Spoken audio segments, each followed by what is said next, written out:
What is up, everybody? Dawg Dickens here, and making his debut on the Geek Room channel, my clone, Little Dickens. Also known as your boy, Aaron Dickens. Yes, he is my clone though. They actually took a strand of hair from my head and put it in a cloning device. And he's not as beefy as me, but he's faster and more agile. He's like the stealthy character in a video game, you know what I'm saying? Anyway, we're doing top 5 villain songs. And I mean, it could be anything. It doesn't have to be Disney. It could be from any movie, cartoon, whatever.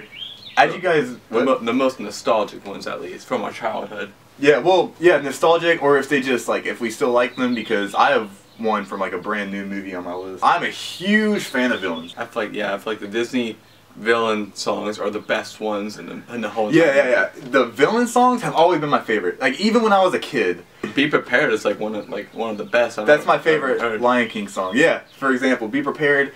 Like, I like that better than I Can't Wait to Be King. Or Circle of Life. Or Circle of Life. Like, I like Be Prepared. Like, fuck Hakuna Matata. Fuck Can't Wait to Be King. Fuck, what's that love song? Whatever. Can We Feel Love Tonight? Yeah, I hated that one. Give me Be Prepared. I've always thought villains were, like, the coolest aspect of movies, like, even since I was a kid. Top 5 villain songs. Let's get started. So, number 5, we actually have an agreement on this one. Number 5 for both of us is Friends on the Other Side by Dr. Facilier in the movie The Princess and the Frog. Yes. It's like a very jazzy song, and it has like a really upbeat thing. The reason it's number 5 for me, it would be number 1 if the whole song was very upbeat and jazzy. It starts out like, it starts out pretty quick, but then in the middle it gets a little bit slow, and both of us like quick jazz, but it gets like really slow, but at the end it gets like super quick, and that's personally my favorite part. Oh yeah, and then if you like actually watch like the clip of the movie, the end's very cool because it's like it gets really demonic and creepy, and there's these big bright green colors and dark purples and shit. It's cool. But it would be number 1. It slows down in the middle. Yeah, he's like telling the stories and like the past and the future of I don't know who the guy's name is, but yeah, there's 2 characters. One guy, spoilers, becomes the frog. Yeah. And like it's the Shadow Man's fault as to why that happens. Yeah, he schemed them in a way. But like this song it's him like trying to get them to make a deal, shake his hand so he can like, get their souls or something. Something like that. Something like that. And yeah, you want to take over the town or something like that with his shadow friends. Yeah, it's really cool because it starts off, it's like, you can like, it has like a snap in the background, and he's singing and dancing and shit, and then he has his shadow dancing in the background as well, and it's really upbeat, it's really cool. Then it slows down a little bit, and he's kind of telling the backstories of these characters. Like the fat guy, he's like, you've been picked on by your brother, your sister, your mother, and if you had a wife, she'd pick on you too. So it slows down on that part, but then it picks back up again. But it's actually the first time you encounter the bad guy, so it leaves off a very good impression of him, and I really like him as a bad guy as well. Really? See, I have a confession, I've never actually seen The Princess and the Frog. I've just seen that specific song. That's probably the best part of the movie, to be honest with you, in my opinion. That's your favorite part? Yeah. I saw the ending. I mean, I know how the Shadow Man ultimately gets defeated. Yeah, it's messed up. It's like demonic. It's fucking creepy. Yeah, I feel bad for him. Dragged into like that skull thing, and then it's dragged to hell. I'm pretty sure. I don't know. My number 4 pick is "That's My Lullaby" by Zira in The Lion King 2. Oh yeah. That's a good one. It's a little bit slower, but I think Zira's voice sounds great, and I don't know who the actress is, but she did a great job. It's about how they're gonna take back the Pride Land from Simba. Yeah. Zira is Scar's wife. Yeah. And she's mad because, spoilers for the fucking Lion King, Scar died at the end. And Zira is saying she wants to avenge Scar, right? Yeah, he wants to avenge him. He wants Kovu, her son, to take over and be the king of the Her Scar's son is Kovu. Because she's singing a lullaby to Kovu as he's going to sleep, talking about how he's gonna grow up to like strangle Simba's daughter. She's like he's gonna be squealing in my grasp, and like it's fucking dark. It's pretty cool. It's really dark. Yeah, she's more like honestly more intimidating there than Scar ever was, in my opinion. She's like crazy. Yeah, she's crazy. She's like, yeah. She's like a crazy girlfriend. Yeah, pretty much. We both know how that goes. Tell me about it. We'll probably make a time to talk about crazy girlfriends at some point, but that's for another video. Yeah, we'll get into that sometime in the future, I'm sure. At the end of it's called "That's My Lullaby," right? Yeah. Yeah. At the end of "That's My Lullaby," it mimics the end of "Be Prepared."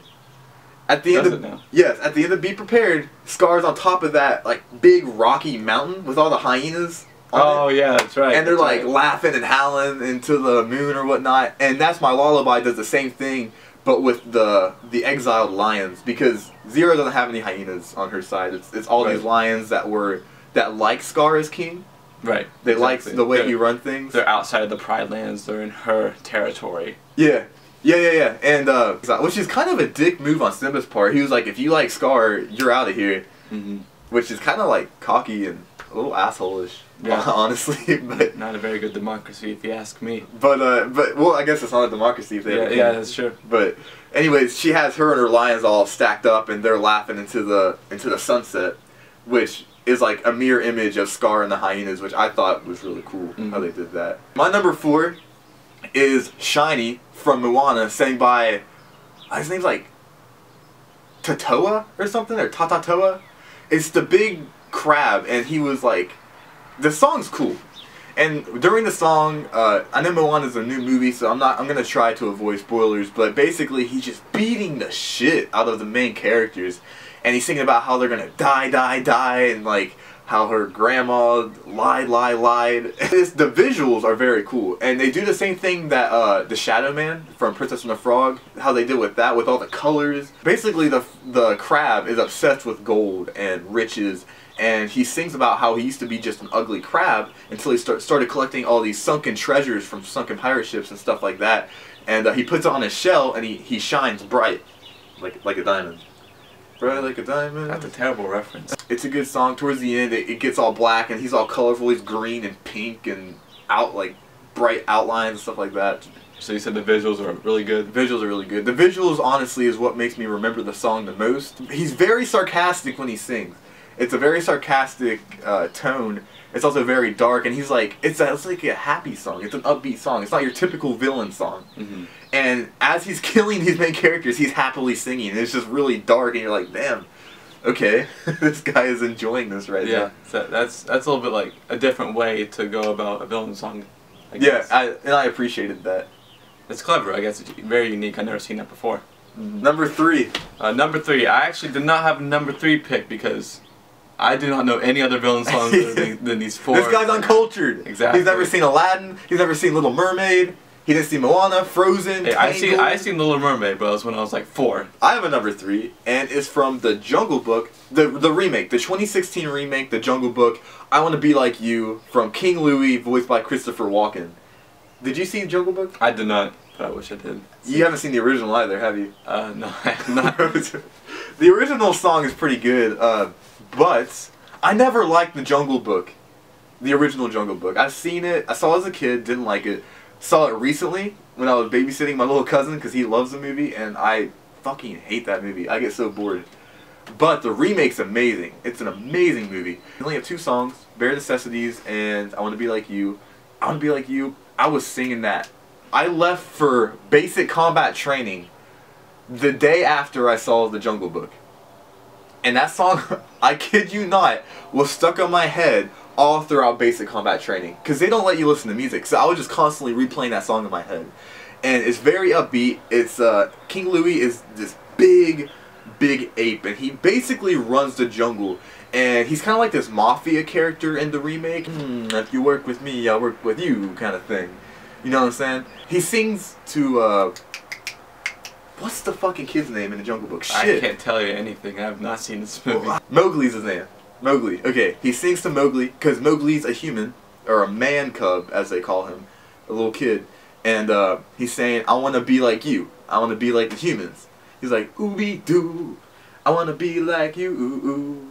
He goes, I want to walk like you, talk like you too. And it's like a very upbeat, cool, little jazzy kind of feel to it. It's a villain song, and he's saying, if you work with me, if you help me get the red flower, which is fire, because they think humans can control fire, because they know how to make it and stuff. He's like, if you help me learn how to control this fire, make this fire, you will rule the jungle with me. And that's what the song's about, and it's it's a good song. If you can't tell, we really like jazz.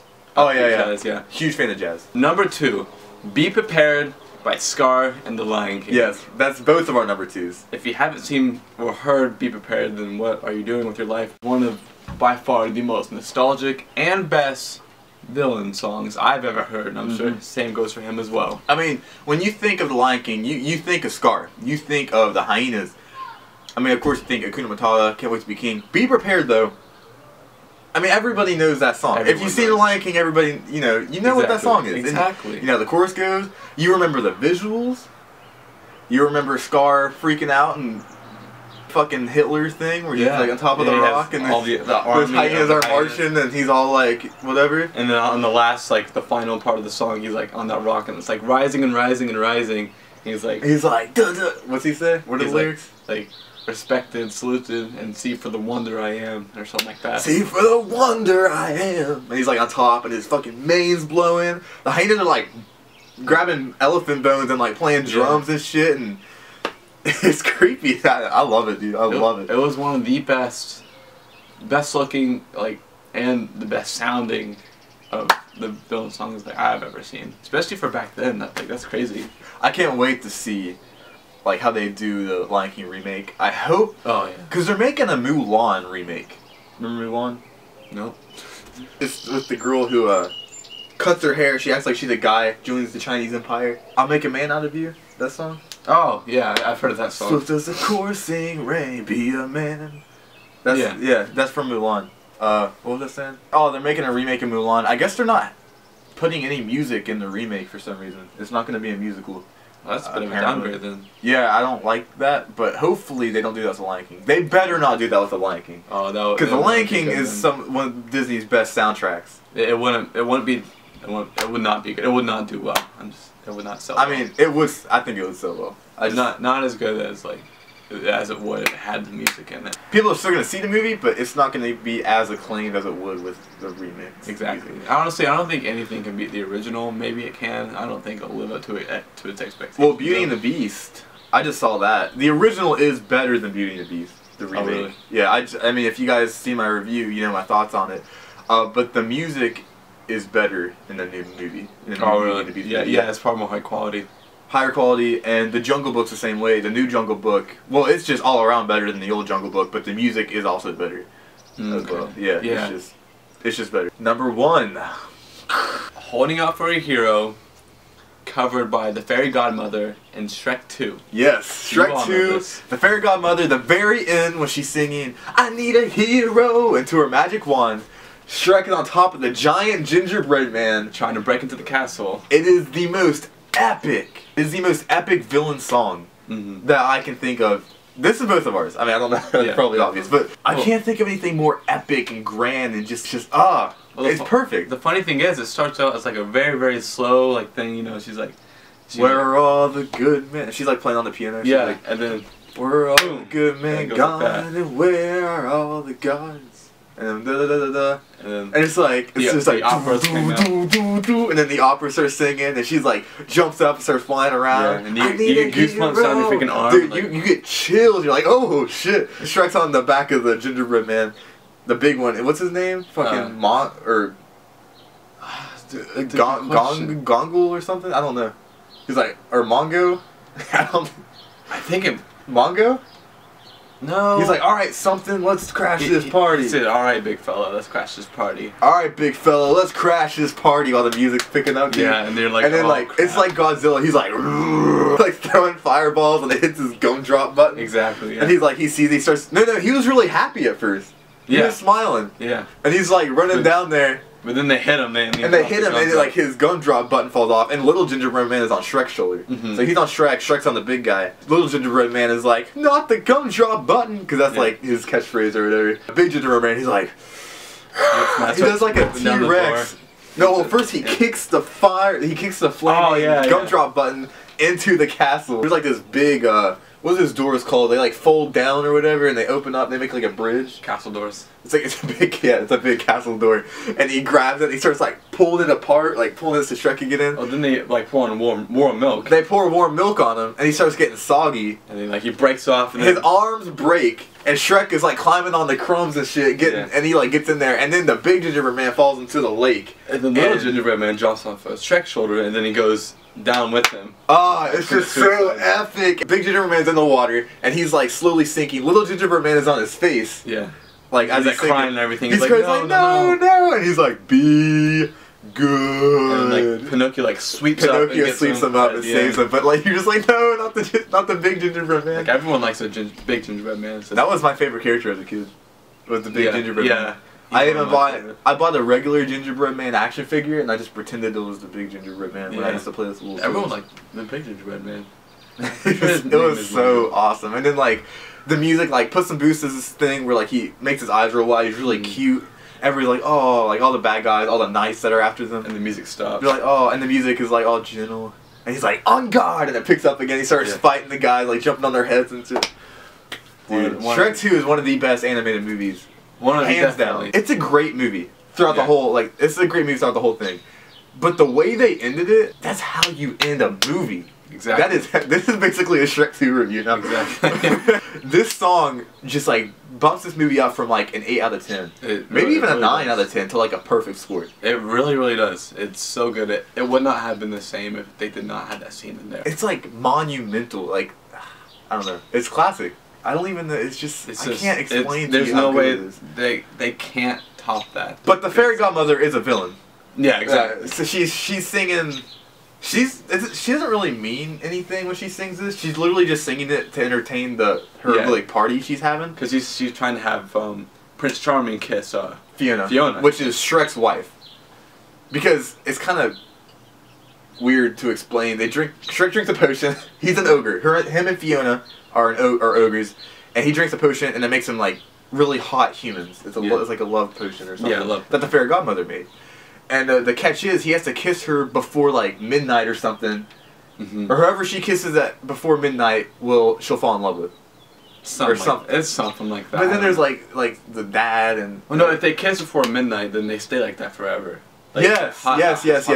And the fairy godmother wants her to kiss Prince Charming, so she falls in love with Prince Charming. Because he went to go save her, but Shrek already saved her, and he's pissed about it. And then Fiona, the fairy godmother is his aunt or something? It's his mom. His mom? Yeah. Fiona thinks that Prince Charming is Shrek because that's what Prince Charming and the fairy godmother says. You gotta watch the movie. It's amazing. You'll get chills, I promise you. Might even have a fucking heart attack because it's just that good. Exactly. Yeah, that was our top 5. Top 4 for him, top 5 for me. Top 4. So, well.